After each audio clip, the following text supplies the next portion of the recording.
Not long ago, after speaking to a few thousand people in San Antonio at National Auto Glass Week, which is a thing, I was presented with the gift of a tiny windshield. I'm still not sure what to do with this thing, but you'll notice somebody drew a caricature of my giant head right there on the glass. I was very touched by that. That's just one of the many things you can do with this versatile material. You can temper it, you can stain it, you can laminate it, and you can actually write on it. It's kind of incredible. Here, I've written my name right above my grandfather's name on this delicious bottle of Noble Tennessee whiskey, which I could not ship to you without a glass bottle. Point being, I can't live without glass in my life, and neither can you. Happily, thanks to 100,000 people in the glass industry, we don't have to. This episode is all about them, because to be entirely transparent, they're a critical part of how America works. From the moment we wake up in the morning, we are surrounded by glass. You check the glass screen on your phone, which may or may not remind you to put on your glasses. You drink a glass of water, maybe look out a glass window, and dress in front of a glass mirror. All by the time your day has barely begun. Now, multiply that routine by more than 300 million Americans, and yes, there's a good bit of glass in these United States. And thanks to more than 1,000 glass manufacturers across the country, another 33,000 tons of it is made here every single day. All melted, molded, annealed, and tempered by companies like this one, Arc Americas in southern New Jersey. Here, it takes a team of nearly 400 men and women to churn out about 1 million perfect pieces of glass per day. Today, though, will be different because, thanks to a pretty sizable last-minute order, they're now charged with shipping out a far more difficult 1.4 million pieces by close of business. And getting all that underway are guys like batch operator Bob Banfield. This is where everything in the glass production process begins. My saying is, you can't make nothing out of thin air. It takes raw materials to make the product.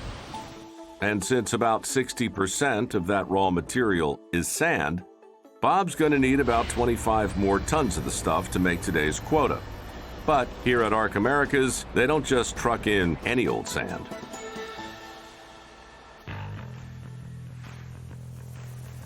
This is a sand from out of state, from one of our suppliers.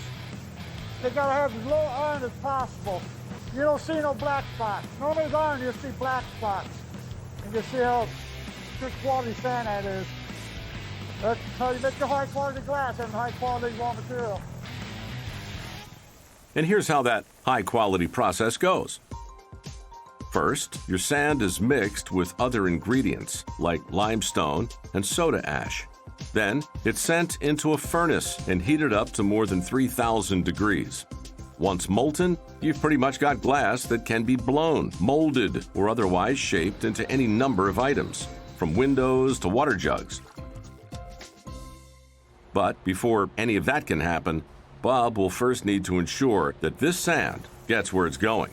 Going into an auger screw right now. It's going to a screw down in the basement.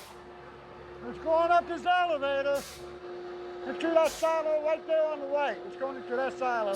And as the last of said sand makes its way into said silo, Bob can now head up to the control room to mix his next batch of soon-to-be glass. But on arrival, it seems there's already a kink in the system. That figures. I got an issue with the diverter. Right now it's red because it won't go over to these conveyors. So naturally everything behind it won't start up because this has to be green going over here. So now I got to go up all the way up top to see what the issue is because I got to bounce down here waiting to go to US 3.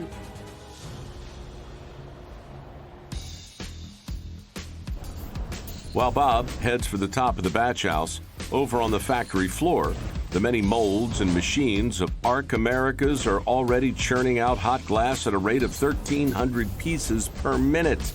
And since all that automation requires equal measures of oversight, there are guys like operator Lonnie Gilbert, whose job here is to ensure everything works as it should. There's a lot to be looking at up here. You got to keep moving all day. Over here, over there, you got to pay attention. That's how we get good quality wear, because we pay attention over here. At the moment, Lonnie's overseeing the production of stemware. But since today's rush order calls for 3 different kinds of it, they've now come to the point where it's time to reconfigure the whole system for glasses of a different sort. And as Lonnie knows all too well, that can be a production all its own. And they got a lot of equipment you got to come off. You got to get the plungers off, mold, blank. This whole machine's going to be stripped down. And as the last of the previous models file out of the works, it's time to start swapping some parts. So, after screwing in some new components, Lonnie then turns focus to what's called a PLF, which will ensure that each of these glasses stands up straight. The PLF, it flattens out the foot, presses down on the foot, makes it flat. We're just changing it out because they get grooves in them, then you have a bad foot. PLF is going. While Lonnie moves on to the next phase of his overhaul, not far away, another of Arc America's team is working on parts of a different kind, possibly the most important kind, because to make glassware, you need molds, about 70,000 of them at this facility alone.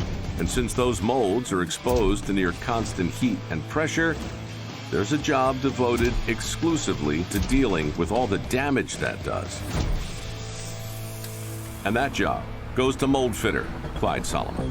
One thing we all had to learn is they can tear them up faster than we can fix them. Even so, Clyde does his best to keep up.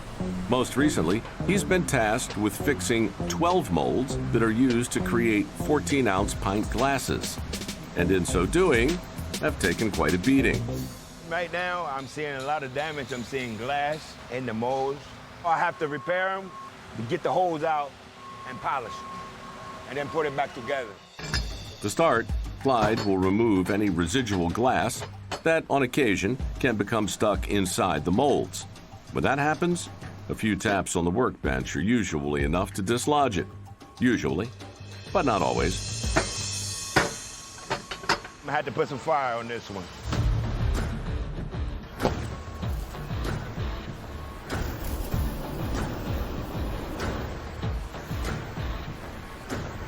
That should do it.